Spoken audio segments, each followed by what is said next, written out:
Jumpa lagi Jawa TV. Ya, laptop yang satu ini adalah laptop dengan layar OLED 13,3 inci yang paling ringan dari Asus. Dia disebut memiliki ultralight dan thin design yang merupakan bagian dari inovasi terbaru dari Asus. Ditujukan untuk kalangan profesional muda yang punya mobilitas tinggi dan membutuhkan perangkat kerja yang tipis, ringan, tapi powerful. Ya, yang satu ini powerful karena dia pakai prosesor AMD Ryzen 6000 series yang pakai 8 core yang udah kenceng banget. Baterai juga irit. Ya, ini adalah Asus ZenBook S13 OLED.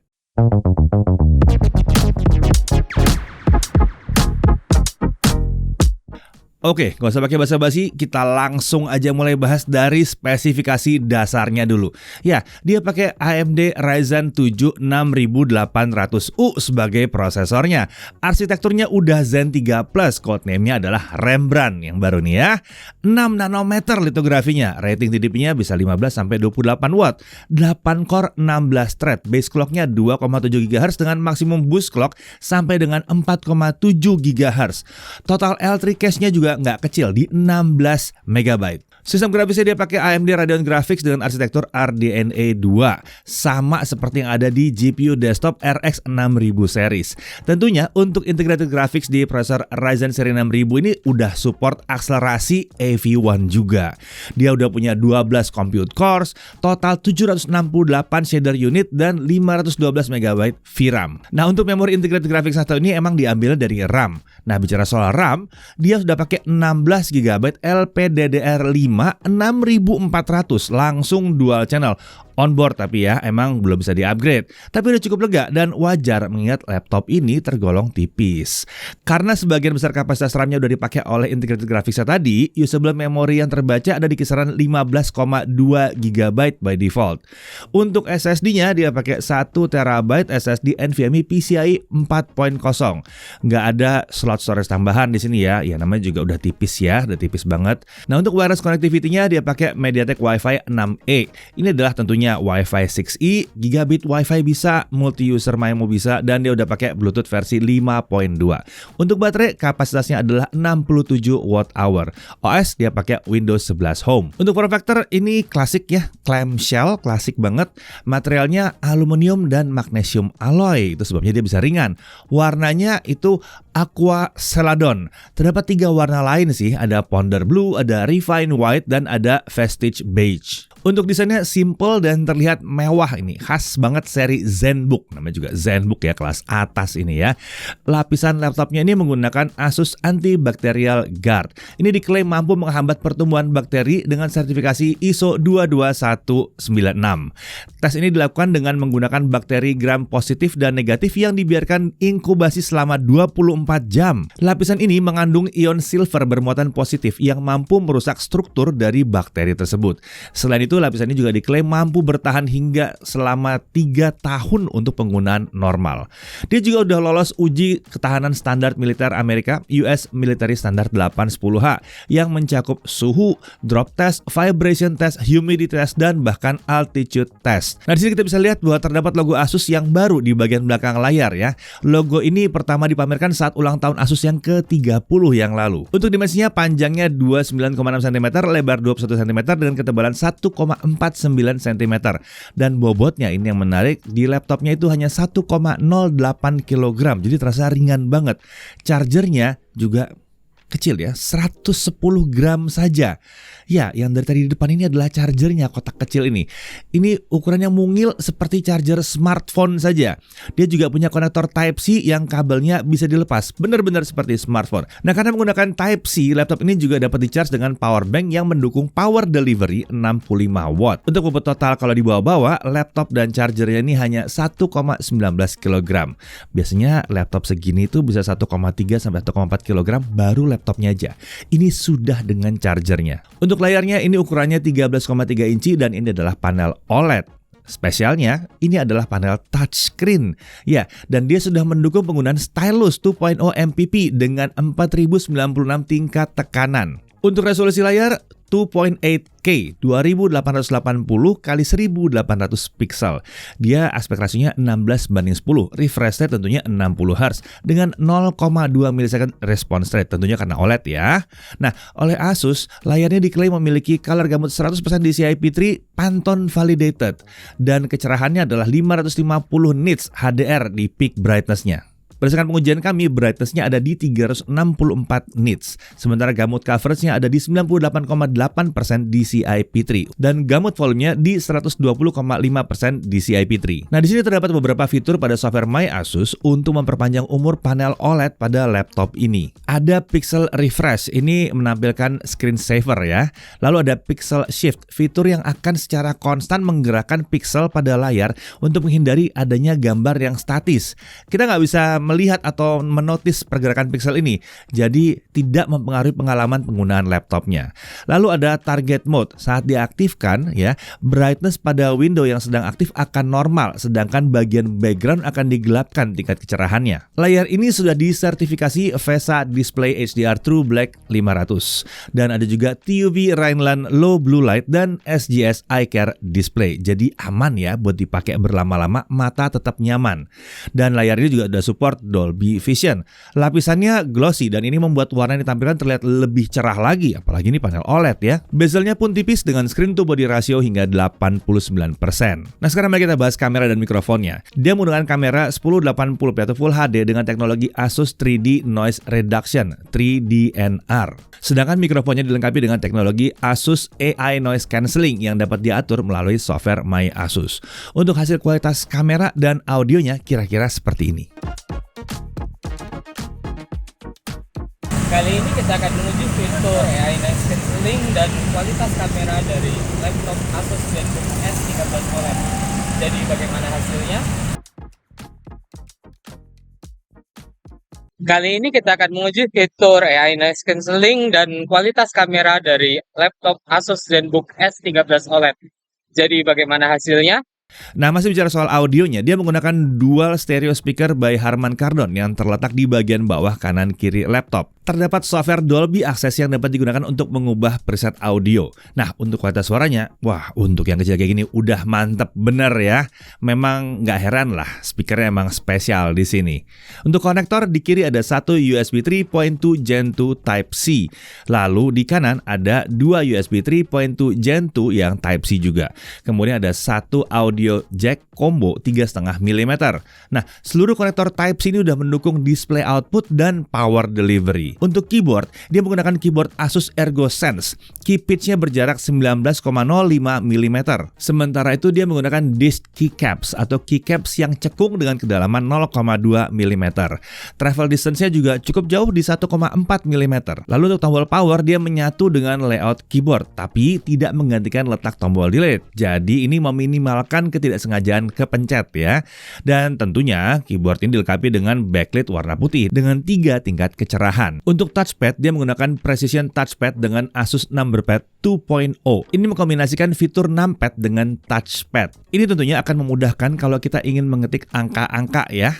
Nah, untuk fitur numpad ini dapat dinyalakan dengan menyentuh ujung kanan atas dari touchpad ini. Beralih ke sistem pengamanan. Di sini ada scanner sidik jari yang terintegrasi dengan tombol power.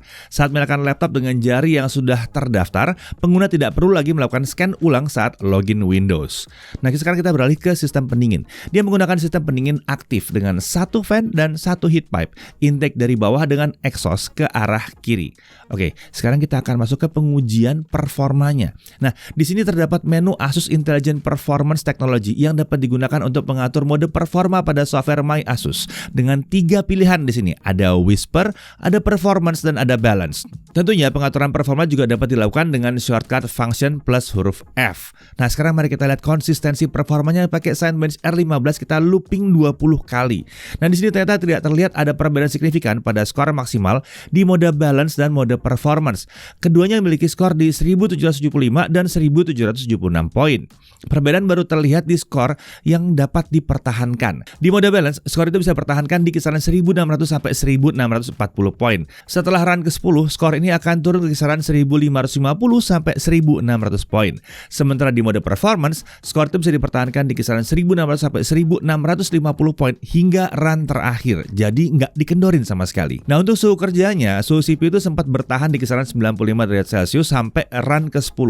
Kemudian, suhu mulai dikendalikan dan perlahan turun hingga menyentuh 87 derajat Celcius. Memang laptop ini emang bukan ditujukan untuk penggunaan yang berat seperti ini ya, apalagi mengingat dimensi yang tipis dan bobotnya yang sangat ringan. Tapi bisa dilihat ya, kalau panasnya berkelanjutan, dia akan mengendalikan diri dan menurunkan suhunya supaya tetap aman. Sekarang mari kita lihat konsistensi performanya di mode baterai, jadi nggak nyolok ke listrik. Nah, di mode baterai ini skor ada di kisaran 1330 poin. Skor sini udah lumayan kencang ya. 3 tahun lalu atau 4 tahun lalu ini adalah skornya laptop gaming. Dan laptop gaming yang kencang ya. Jadi multitasking tanpa nyolok listrik memang tidak akan sekencang kalau colok listrik, tapi udah kencang banget sebenarnya. Sekarang mari kita langsung beralih ke Adobe Premiere Pro sisi 2022.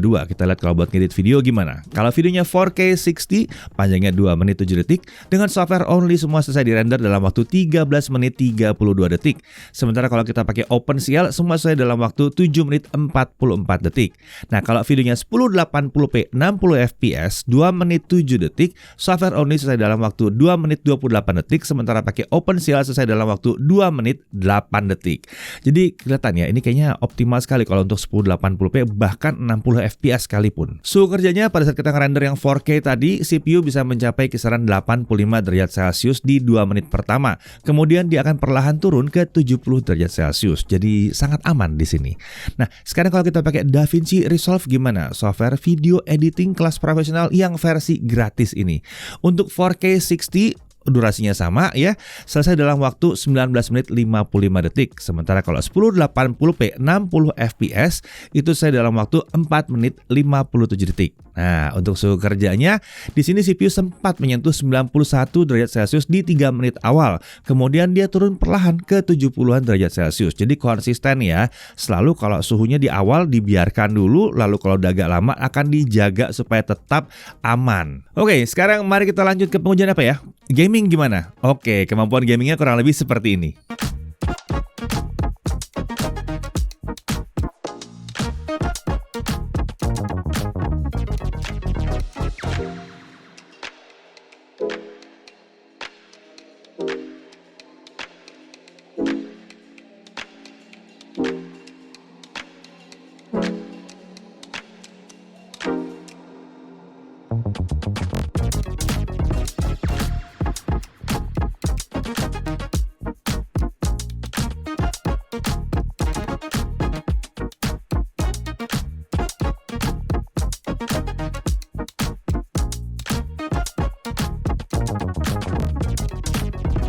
Nah, di game yang terakhir ini, GTA 5, kalau kita mainkan selama 30 menit, suhu CPU berada di kisaran 70-73 derajat Celcius.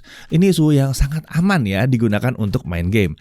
Nah, masih di game yang sama, suhu permukaannya kita lihat area keyboard di sisi kiri ada di bawah 35 derajat Celcius. Area kanan ada di kisaran 36-40 derajat Celcius. Titik terpanas ada di area tengah atas dekat angka 9 yang bisa mencapai 42 derajat Celcius. Tapi untuk palm rest itu aman ya, di bawah 31 derajat Celcius. Kita lanjut ke storage test. Kita pakai Crystal Disk Mark dan kita lihat adalah kecepatan bacanya di sekitar 7106 Mbps. Kenceng ya, PCIe Gen 4 banget ini ya. Untuk kecepatan tulisnya ada di kisaran 5240 Mbps. Luar biasa, memang premium sekali. Kita lanjut ke pengujian baterainya. Kita pakai mode balance, beratas 50%, volumenya di 25%. Video playback yang kita putar adalah 1080p lokal ya. Dan hasil tesnya dia bisa mencapai 16 jam. Ini hasil yang sangat bagus dan memang sesuai ekspektasi kami untuk tipe laptop seperti ini yang kelas premium. Karena biasanya laptop yang menggunakan prosesor AMD Ryzen seri sebelumnya aja daya tahan baterainya udah memuaskan. Apalagi yang baru ini harus bisa mantep kayak gini ya, 16 jam loh. Nah, sekarang kita bicara soal chargingnya. Terdapat fitur battery health charging yang dapat digunakan untuk mengatur mode pengisian daya. Ada pilihan full capacity, ada balance, ada maximum lifespan. Nah, untuk pengisian selama 30 menit pertama sudah langsung terisi 39% atau setara dengan penggunaan video playback 1080p selama 6 jam lebih. Kemudian untuk dari kosong sampai full dibutuhkan waktu 2 jam 15 menit. Ini durasi pengisian yang cukup standar ya untuk laptop seperti ini. Ya, apalagi daya tahan baterainya mantap bener, nggak ada masalah di sini. Jadi gimana? Pengujiannya mantap? Ya, kalau suka dengan review-review seperti ini, jangan lupa dong subscribe. Oke, kita lanjut. Harga, paket penjualan, dan garansinya. Untuk harga, dia ditawarkan di harga Rp20.299.000. Ini sudah mencakup Windows 11 Home, Microsoft Office Home Student 2021, dan USB-C to USB-A converter. Lalu masih ada sleeve bag juga, dan garansi dengan Asus VIP Perfect Warranty di tahun pertama. Nah, yang ini mencakup garansi perlindungan ke layanan pengguna pada tahun pertama sebanyak 1 kali. Ini 100% ditanggung oleh Asus. Lalu ada garansi secara global selama 2 tahun. Yang ini memang tidak mencakup layanan pengguna, tapi ini bisa diklaim bahkan di luar negeri. Ya, jadi kalau kalian sering traveling berapa minggu atau berapa bulan mungkin di luar negeri, wah ini mantap bener sih. Kalau ada masalah bisa diberesin nih. Ya, pemegang layanan ini juga akan mendapatkan antrian prioritas saat melakukan perbaikan di service center resmi Asus. Dan tentunya ini bisa diklaim di Authorized Asus Service Center atau Asus Service Partner di seluruh Indonesia juga. Oke, kita masuk ke hal yang perlu diperhatikan. Pertama, tidak adanya konektor USB-A di laptop ini. Tapi ini wajar ya, mengingat laptop ini tergolong sangat tipis dan masih disediakan USB-C converter juga kan. Kemudian laptop ini mungkin belum pas kalau mau dipakai untuk video editing 4K, apalagi 4K 60. Tapi untuk 1080p mantap bener sih, nggak ada masalah sih 1080p ya. Nah, dari sisi poin menariknya, desainnya mewah, premium dengan ukuran mungil dan bobotnya sangat ringan di sini. Hanya 1,08 kg. Kalau diangkat tuh berasa ringan di situ. Prosesornya udah pakai AMD Ryzen 7 6800U dengan performa yang kenceng di sini ya. 8 core 16 thread nyaman digunakan untuk multitasking. Buat gaming tipis-tipis ternyata juga masih bisa banget. RAM-nya langsung 16 GB LPDDR5 dengan storage PCIe Gen 4 yang kapasitasnya 1 TB yang sangat kenceng ya tadi hasil pengujiannya ya.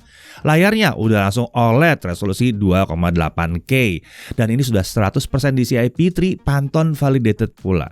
Dia juga udah punya sistem keamanan biometrik dan daya tahan baterainya sangat baik sampai 16 jam. Wi-Fi-nya udah 6E future proof. Garansi 2 tahun yang bisa diklaim secara global dan ada VIP Perfect Warranty di tahun pertama pula.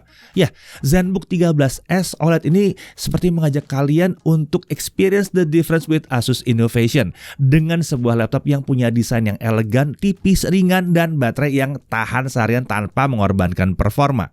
Sepertinya cocok banget ya buat kalian-kalian yang road warrior, suka keluar-keluar ya, nggak mau berat-berat bawanya, enteng juga kalau mau pindah-pindah dari satu meja ke meja yang lain, nyaman sekali yang satu ini ya.